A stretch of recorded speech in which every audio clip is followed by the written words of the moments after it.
श्री परमात्मने नमः। अथाष्टमोऽध्याय 8वां अध्याय। अर्जुन उवाच किं तद्ब्रह्म किं ध्यात्मं किं कर्म पुरुषोत्तम अधिभूतं च किं प्रोक्तं धिदैवं किमुच्यते अधियज्ञ कथं कोत्र देहेऽस्मिन् मधुसूदन प्रयाण काले च कथं योऽसि नियतात्मभिः। अर्जुन बोले, हे पुरुषोत्तम, वह ब्रह्म क्या है, अध्यात्म क्या है, कर्म क्या है, अधिभूत किसको कहा गया है और अधिदैव किसको कहा जाता है, यहाँ अधियज्ञ कौन है और वह इस देह में कैसे है। हे मधुसूदन, वशीभूत अंतःकरण वाले मनुष्यों के द्वारा अंत काल में आप कैसे जानने में आते हैं।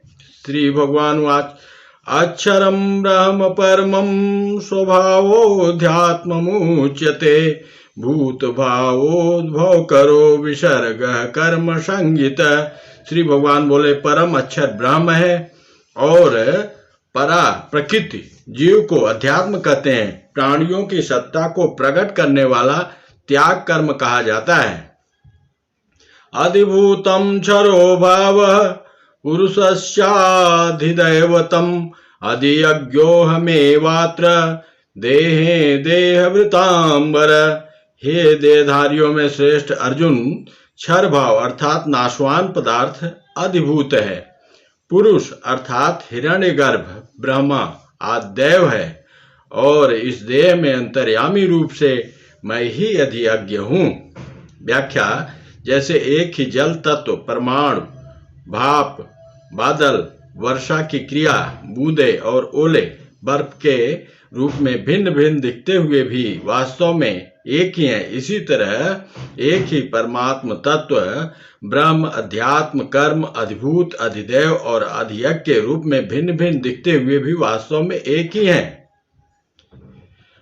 परमाणु रूप से जल ब्रह्म है, भाप रूप से जल अधियज्ञ है, बादल रूप से जल अधिदैव है, बूंदे रूप से जल अध्यात्म है, वर्षा की क्रिया कर्म है और बर्फ रूप से जल अधिभूत है। परमात्मा के इसी समग्र रूप के लिए गीता में आया है, वासुदेव सर्वम 7:11-19, सच्चाहम 9:19,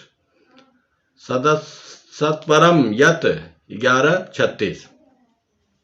अंतकाले च मामेव स्मरन् मुक्त्वा कलेवरम् यः प्रयासमद्भावं याति नाश यत्र संशय। जो मनुष्य अंतकाल में भी मेरा स्मरण करते हुए शरीर छोड़कर जाता है वो मेरे स्वरूप को ही प्राप्त होता है, इसमें संदेह नहीं है।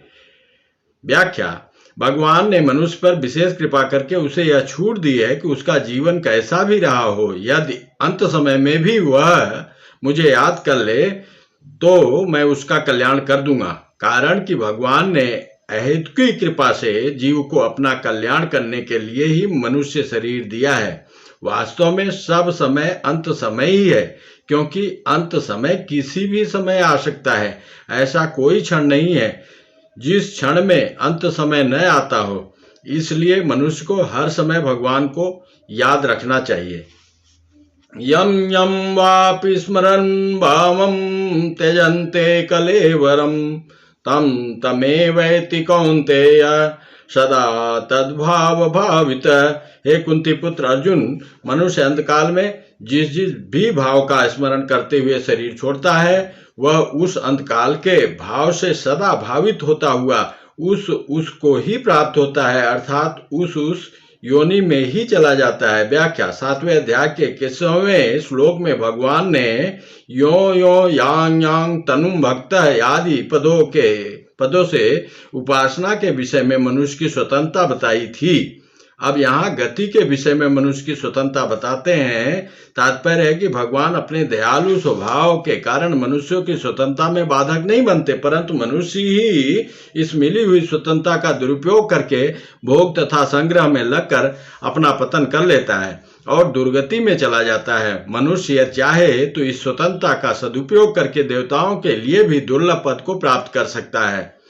तस्मात् सर्वेषु कालेषु मामनुस्मरयोऽद्य च मयि अर्पित मनो बुद्धिर्मामे वैश्यस्य संशयम्। इसलिए तू सब समय में मेरा स्मरण कर और युद्ध भी कर। मुझ में मन और बुद्धि अर्पित करने वाला तू निसंदेह मुझे ही प्राप्त होगा।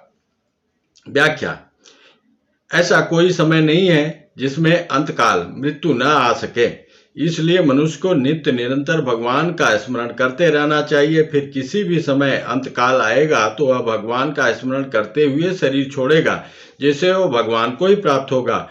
पूर्व पक्ष: यहाँ युद्ध का प्रसंग है। निरंतर भगवत स्मरण करते हुए युद्ध कैसे होगा और युद्ध करते हुए निरंतर भगवत स्मरण कैसे होगा?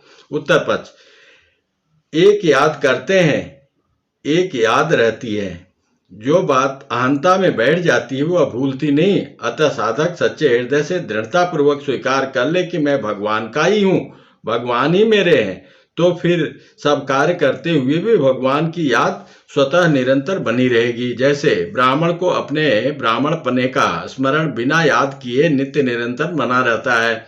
नींद में भी जाकर उसे पूछो तो वह यही कहेगा कि मैं ब्राह्मण हूँ। इसमें अभ्यास नहीं है, प्रत्युत स्वीकृति है। विवाह होने पर पतिव्रता स्त्री बिना याद किए पति को याद रखती है, स्वप्न में भी नहीं भूलती। यह स्वीकृति है जिसकी कभी विस्मृति नहीं होती। भगवान के साथ संबंध स्वीकार करने पर साधक के मन बुद्धि स्वतः भगवान के अर्पित हो जाते हैं। अभ्यास योग युक्तेन चेतसा नान्यगामिना परमं पुरुषं दिव्यं याति पार्थानुचिंतयन्। हे पृथानंदन, अभ्यास योग से युक्त और अन्य का चिंतन न करने वाले चित्त से परम दिव्य पुरुष का चिंतन करता हुआ शरीर छोड़ने वाला मनुष्य उसी को प्राप्त हो जाता है। कविं पुराण मनुशासितार मणोरड़ीयां समनुस्मरेद्य सर्वस्य धातारमचिन्त्य रूप मादित्यवर्णं तमस परस्तात्। जो सर्वज्ञ अनादि सब पर शासन करने वाला, सूक्ष्म से अत्यंत सूक्ष्म सबका धारण पोषण करने वाला, ज्ञान से अत्यंत परे सूर्य की तरह प्रकाश स्वरूप अर्थात ज्ञान स्वरूप ऐसे अचिंत्य स्वरूप का चिंतन करता है। जय श्री कृष्ण। प्रयाण काले मनसा चलेन भक्त्या युक्तो योग बलेन चैव भ्रुवोर्मध्ये प्राणमावेश सम्यक सतं परम पुरुषमुपैति दिव्यम। वह भक्ति योग मनुष्य अंत समय में अचल मन से और योग बल के द्वारा भृगुटी के मध्य में प्राणों को अच्छी तरह से प्रविष्ट करके शरीर छोड़ने पर उस परम दिव्य पुरुष को ही प्राप्त होता है। यदक्षरं वेदविदो वदन्ति विशन्ति यत्तयो वीतरागा यदि छन्तो ब्रह्मचर्यं चरन्ति तत्ते पदम संग्रहेण प्रवच्छे। वेदवेत्ता लोग जिसको अक्षर कहते हैं, वीतराग यति जिसको प्राप्त करते हैं और साधक जिसकी प्राप्ति की इच्छा करते हुए ब्रह्मचर्य का पालन करते हैं, वह पद मैं तेरे लिए संक्षेप से कहूंगा। व्याख्या: इस श्लोक में संकेत रूप से चारों आश्रमों का वर्णन ले सकते हैं। जैसे यदक्षरम वेद विदो वदंती, पदों से गृहस्थाश्रम विशंति, यद्तयो वीतरागा, पदों से संन्यास और वानप्रस्थ आश्रम, तथा यदि छंतो ब्रह्मचर्यम चरंती, पदों से ब्रह्मचर्य आश्रम से ले सकते हैं। तात्पर्य है कि चारों आश्रमों का एकमात्र उद्देश्य परमात्मा तत्व को प्राप्त करना है। सर्वद्वाराणि संयम्य मनोहृदि निरुद्य च मूर्ध्याध्यात्मन प्राणामाश्रितो योग धारणम ओमित्याकाक्षरं ब्रह्म वायाहरन् मामनुस्मरन् यह प्रयाति त्यजन देहम शयाति परमाम गतिम। इंद्रियों के संपूर्ण द्वारों को रोककर, मन का हृदय में निरोध करके और अपने प्राणों को मस्तक में स्थापित करके योग धारणा में सम्यक प्रकार से स्थित हुआ जो साधक ओम इस एक अक्षर ब्रह्म का मानसिक उच्चारण और मेरा स्मरण करता हुआ शरीर को छोड़कर जाता है, वह परम गति को प्राप्त होता है। अनन्य चेता सत्तम यो माम स्मरति नित्य स तस्याहं सुलभ पार्थ नित्य युक्तस्य योगिन। हे पृथानंदन, अनन्य चित्त वाला जो मनुष्य मेरा नित्य निरंतर स्मरण करता है, उस नित्य निरंतर मुझ में लगे हुए योगी के लिए मैं सुलभ हूं, अर्थात उसको सुलभता से प्राप्त हो जाता हूं। व्याख्या: भक्त केवल भगवान को ही अपना मानता है और सदा उन्हें अपने पास देखता है, इसलिए वह नित्य निरंतर भगवान में ही लगा रहता है। उसकी दृष्टि में एक भगवान के सिवाय अन्य की सत्ता न होने से उसका मन भगवान को छोड़कर कहाँ जाए, कैसे जाए, क्यों जाए? इसलिए वह अनन्य चित्त वाला हो जाता है। उसे भगवान का स्मरण करना नहीं पड़ता, प्रत्युत उसके द्वारा स्वतः भगवान का स्मरण होता है। ऐसे नित्य निरंतर भगवान में लगे हुए भक्त के लिए भगवान सुलभ हैं। पूर्व पक्ष: तो फिर सबको भगवत प्राप्ति का अनुभव क्यों नहीं हो रहा है? उत्तर पक्ष: जैसे गाय के शरीर में व्याप्त घी किसी के काम नहीं आता, ऐसे ही सब में व्याप्त होने पर भी भगवान लगन के बिना अनुभव में नहीं आते। लगन न होने का कारण है शरीर संसार को सत्ता और महत्ता देकर उन्हें अपना मानना। इसलिए भगवान ने नित्य निरंतर अपने में लगे हुए भक्त के लिए ही अपने को सुलभ बताया। मामुपेत्य पुनर्जन्म दुखालयम शाश्वतम नानुवन्ति महात्मान संसिद्धिम परमाम गता। महात्मा लोग मुझे प्राप्त करके दुखालय अर्थात दुखों के घर और अशाश्वत अर्थात निरंतर बदलने वाले पुनर्जन्म को प्राप्त नहीं होते, क्योंकि वे परम सिद्धि को प्राप्त हो गए हैं, अर्थात उनको परम प्रेम की प्राप्ति हो गई है। व्याख्या: भोग और संग्रह में लगे हुए सकाम मनुष्यों के लिए तो यह संसार दुखालय है, पर सेवा और भगवत जन में लगे हुए निष्काम मनुष्य के लिए यह संसार भगवत स्वरूपी है।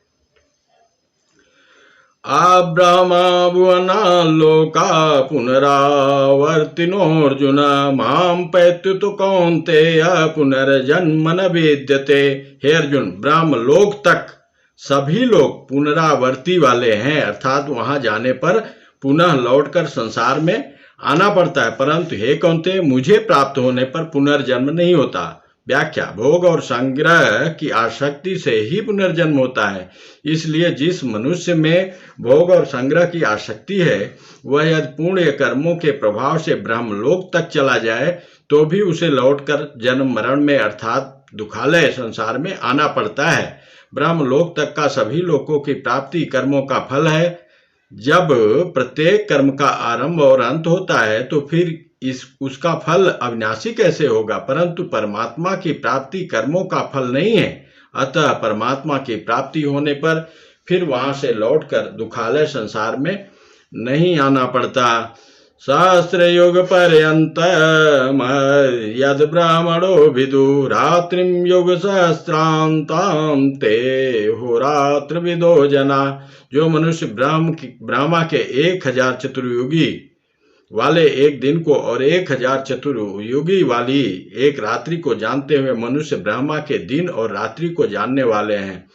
अव्यक्ताद् व्यक्त सर्वा प्रभवयन्तरागमे रात्यागमे प्रलीयन्ते तत्रैवाव्यक्त संग के।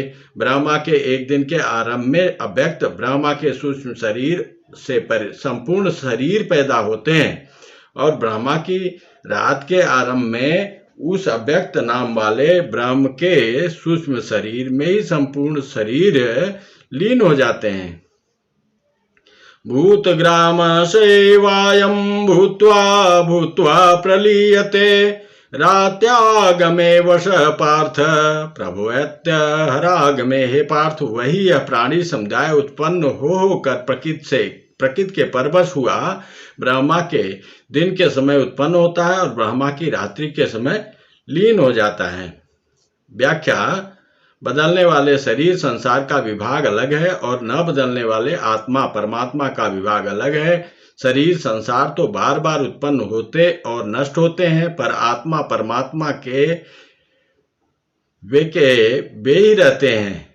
कितने ही प्रलय महाप्रलय और सर्ग महासर्ग क्यों न हो जाए, जीवात्मा स्वयं वही का वही रहता है। इसलिए देश काल वस्तु व्यक्ति क्रिया अवस्था परिस्थिति आदि के अभाव का अनुभव तो सबको होता है, पर स्वयं के अभाव का अनुभव कभी किसी को नहीं होता।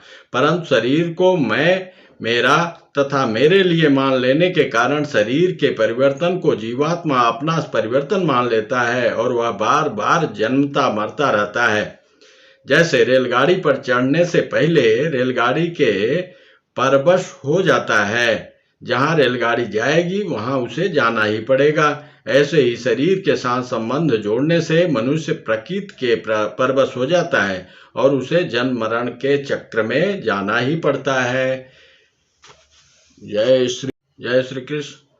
परस्तस्मातु भावोऽन्यो व्यक्तो व्यक्तात् सनातन यश सर्वेषु भूतेषु नश्यत्सु न विनश्यति। परंतु उस अव्यक्त ब्रह्मा के सूक्ष्म शरीर से अन्य विलक्षण अनादि अत्यंत श्रेष्ठ भाव रूप जो अव्यक्त ईश्वर है, वह संपूर्ण प्राणियों के नष्ट होने पर भी नष्ट नहीं होता। व्याख्या: ब्रह्मा जी के सूक्ष्म शरीर से भी श्रेष्ठ कारण शरीर मूल प्रकृति है और उससे भी श्रेष्ठ परमात्मा है। परमात्मा के समान भी दूसरा कोई नहीं है, फिर उनसे श्रेष्ठ कोई कैसे हो सकता है। गीता 11:43। असंख्य ब्रह्मा जी उत्पन्न होकर लीन हो गए, पर परमात्मा वैसे के वैसे ही हैं। अव्यक्तोऽक्षर इत्योक्तस्तमाहु परमां गतिं यं प्राप्य न निवर्तन्ते तद्धाम परमं मम। उसी को अव्यक्त और अक्षर ऐसा कहा गया है तथा उसी को परम गति कहा गया है, और जिसको प्राप्त होने पर जीव फिर लौटकर संसार में नहीं आते, वह मेरा परम धाम है। वास्तव में व्याख्या: वास्तव में परमात्म तत्व वर्णनातीत है। अव्यक्त अक्षर परम गति आदि नाम उस तत्व का संकेत मात्र करते हैं, क्योंकि वह अव्यक्त व्यक्त अक्षर क्षर गति स्थिति आदि से रहित निरपेक्ष तत्व है। उसे प्राप्त होने पर जीव लौटकर संसार में नहीं आता, कारण कि जीव उस परमात्म तत्व का सनातन अंश होने से उससे अलग नहीं है। संसार में तो वह भूल से अपने को स्थित मानता है। वास्तव में शरीर ही संसार में स्थित है, स्वयं नहीं। पुरुष स पर पार्थ भक्त्या लभ्यस्त्वनन्यया यसत्यांतस्थानि भूतानि येन सर्वमिदं ततम्। हे प्रथानंदन अर्जुन, संपूर्ण प्राणी जिसके अंतर्गत हैं और जिससे यह संपूर्ण संसार व्याप्त है, वह परम पुरुष परमात्मा तो अनन्य भक्ति से प्राप्त होने योग्य है। व्याख्या: ज्ञान मार्ग में तो ज्ञानी पुरुष संसार से छूट जाता है, मुक्त हो जाता है और अपने स्वरूप में स्थित हो जाता है, परंतु भक्ति मार्ग में संसार से मुक्त होने के साथ साथ भक्त को भगवान की तथा उनके प्रेम की भी प्राप्ति हो जाती है। अतः कर्मयोग तथा ज्ञान योग तो साधन है और भक्ति योग साध्य है। यत्र काले त्वनावृत्तिमावृत्तिं चैव योगिनः प्रयाता यान्ति तं कालं वक्ष्यामि भरतर्षभ। परंतु हे भरतवंशियों में श्रेष्ठ अर्जुन, जिस काल अर्थात मार्ग में शरीर छोड़कर गए हुए योगी अनावृत्ति को प्राप्त होते हैं, अर्थात पीछे लौटकर नहीं आते, और जिस मार्ग में गए हुए आवृत्ति को प्राप्त होते हैं, अर्थात पीछे लौट कर आते हैं, उस काल को अर्थात दोनों मार्गों को मैं कहूँगा। अग्नि ज्योतिर शुक्ल खड्मासा उत्तरायणम तत्र प्रयाता गच्छन्ति ब्रह्म विदो जना। जिस मार्ग में प्रकाश स्वरूप अग्नि का अधिपति देवता, दिन का अधिपति देवता, शुक्ल पक्ष का अधिपति देवता और 6 महीनों वाले उत्तरायण का अधिपति देवता है, उस मार्ग में शरीर छोड़कर गए हुए ब्रह्मवेत्ता पुरुष पहले ब्रह्मलोक को प्राप्त होकर पीछे ब्रह्मा के साथ ब्रह्म को प्राप्त हो जाते हैं।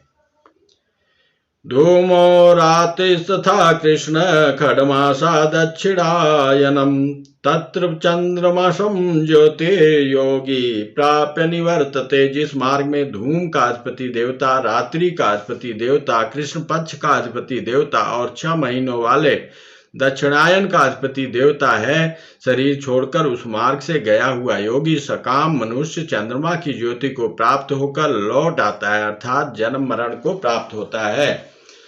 शुक्ल कृष्णे गति ह्योते जगत शाश्वते मते एकया यान्त्यानावृत्ति मन्यया वर्तते पुनः। क्योंकि शुक्ल और कृष्ण ये दोनों गतियां अनादिकाल से जगत प्राणी मात्र के साथ संबंध रखने वाली मानी गई हैं। इनमें से एक गति में जाने वाले को लौटना नहीं पड़ता और दूसरी गति में जाने वाले को पुनः लौटना पड़ता है। नैते स्थिति पार्थ जानन योगी मुह्यति कंचन तस्मात् सर्वेषु कालेषु योग युक्तो भवार्जुन। हे प्रथानंदन, इन दोनों मार्गों को न जानने वाले कोई भी योगी मोहित नहीं होता। अतः हे अर्जुन, हे प्रथानंदन, इन दोनों मार्गों को जानने वाला कोई भी योगी मोहित नहीं होता। अतः हे अर्जुन, तू सब समय में योग युक्त समता में स्थित हो जा। व्याख्या: सकाम भोग तथा संग्रह की कामना वाला मनुष्य भी मोहित होता है, अर्थात जन्म मरण में जाता है। शुक्ल और कृष्ण मार्ग को जानने वाला मनुष्य निष्काम योगी हो जाता है, इसलिए वह जन्म मरण में नहीं जाता, अर्थात कृष्ण मार्ग को प्राप्त नहीं होता। वेदेषु यज्ञेषु तपस्सु चैव दानेषु यत्पुण्यफलं प्रदिष्टिम् अत्येति तत्सर्वमिदं विदित्वा योगी परम स्थानमुपैति चाद्यम। योगी भक्त जिसको इस अध्याय में वर्णित विषय को जानकर वेदों में, यज्ञों में, तपों में तथा दान में जो जो पुण्य फल कहे गए हैं, उन सभी पुण्य फलों का अतिक्रमण कर जाता है और आद्य स्थान परमात्मा को प्राप्त हो जाता है। व्याख्या: पूर्व श्लोक में शुक्ल और कृष्ण दोनों गतियों का उपसंहार करके अब भगवान यहाँ पूरे अध्याय का उपसंहार करते हैं। वेदाध्ययन, यज्ञ, तप, दान आदि जितने भी पुण्य कर्म हैं, उनका अधिक से अधिक फल ब्रह्मलोक की प्राप्ति होना है, जहाँ से पुनः लौटकर संसार में आना पड़ता है। परंतु भगवान का आश्रय लेने वाला भक्त उस ब्रह्मलोक का भी अतिक्रमण करके परम धाम को प्राप्त हो जाता है, जहाँ से पुनः लौटकर संसार में नहीं आना पड़ता। हे कृष्ण गोविंद रे मुरारे, हे नाथ नारायण वासुदेवा। हे कृष्ण गोविंद हरे मुरारे, हे नाथ नारायण वासुदेवा। ओम तत्सदित् श्रीमद्भगवद्गीता उपनिषत्सु ब्रह्म विद्यायां योग शास्त्रे श्री कृष्णार्जुन संवादे अक्षर ब्रह्म योगो नामाष्टमोऽध्याय। हरि ओम तत्सत्, हरि ओम तत्सत्।